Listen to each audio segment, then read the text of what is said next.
Every so often, you'll go through a period in your life. You will see yourself as a failure because you don't see yourself operating in the way that you dreamed that you would. The pressure in your life right now has a purpose. It's not crushing you.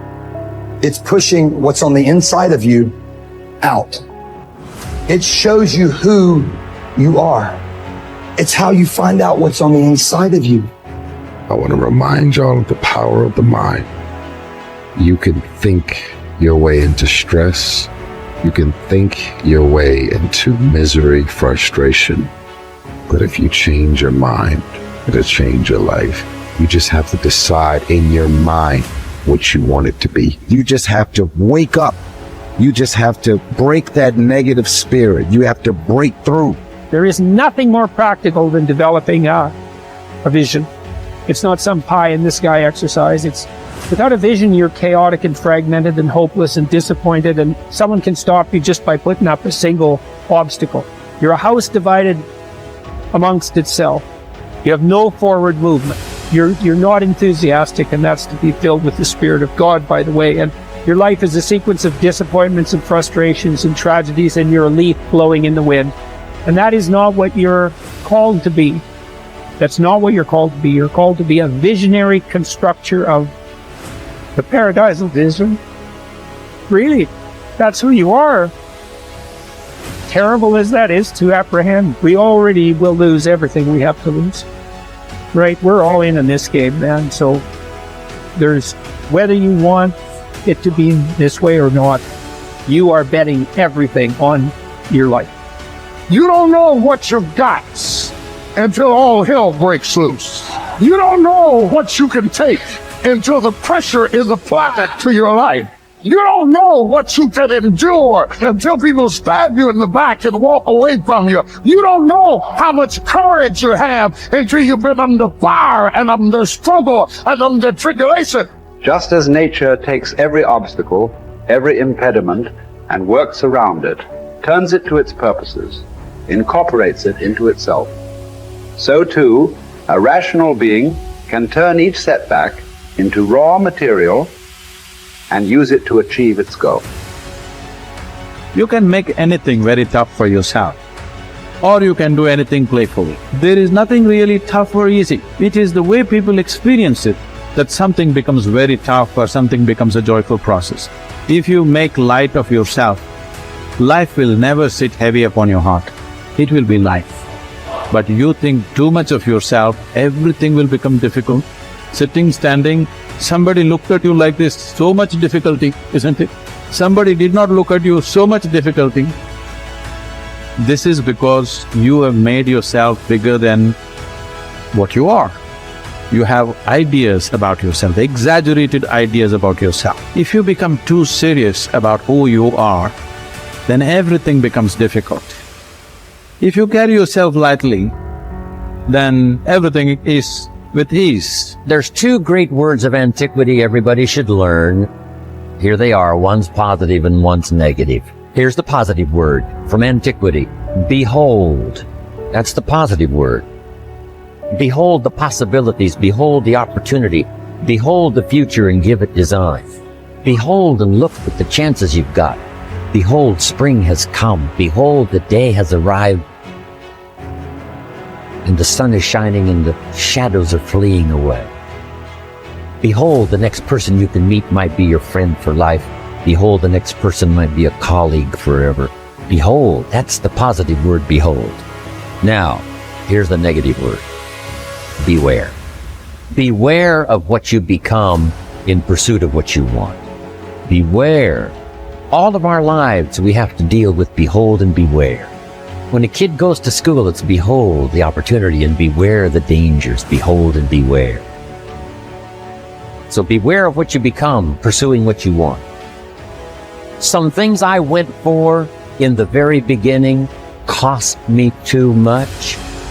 I got so obsessed with some things that I found out later the price was too big to pay. If I would have known better, I never would have paid. But sometimes we learn when? After. after. So don't become so obsessed with something that you lose your sense of reason, or it costs you your friends. Don't be so obsessed with something that you compromise your virtues and your value. The story says Judas got the money. You say, well, that's a success story. No. It's true, 30 pieces of silver was a sizable sum of money, but it was not a success story. His name was Judas. Doesn't that ring a bell? It makes all the difference in the world. Judas got the money. Here's something interesting about the story of Judas. After he got the money, he was unhappy. Someone says, well, if you had a fortune in your hand, why would you be unhappy? And here's the key. He was not unhappy with the money. He was unhappy with himself. Here's a key phrase. The greatest source of unhappiness is self-unhappiness. It's not from outside the things that make us unhappy. Greatest devastating unhappiness is to be unhappy with yourself. Now, a mild form of unhappiness is constructive. The desperate form of unhappiness is destructive. It's like worry. We should all worry a little, but not let it destroy our lives. So it's called caution, but not undue caution. It's called fear and worry, but not the worry that kills you, not the worry that destroys you. It's like hate. You don't need to hate your job. Save your hate for the important things like evil, like the weeds that attack your garden, like the diabolical ideas that try to entice your children. Right? You don't need to hate everything. I hate this, I hate that. That's the misuse of your hate. Save it for the things we really must.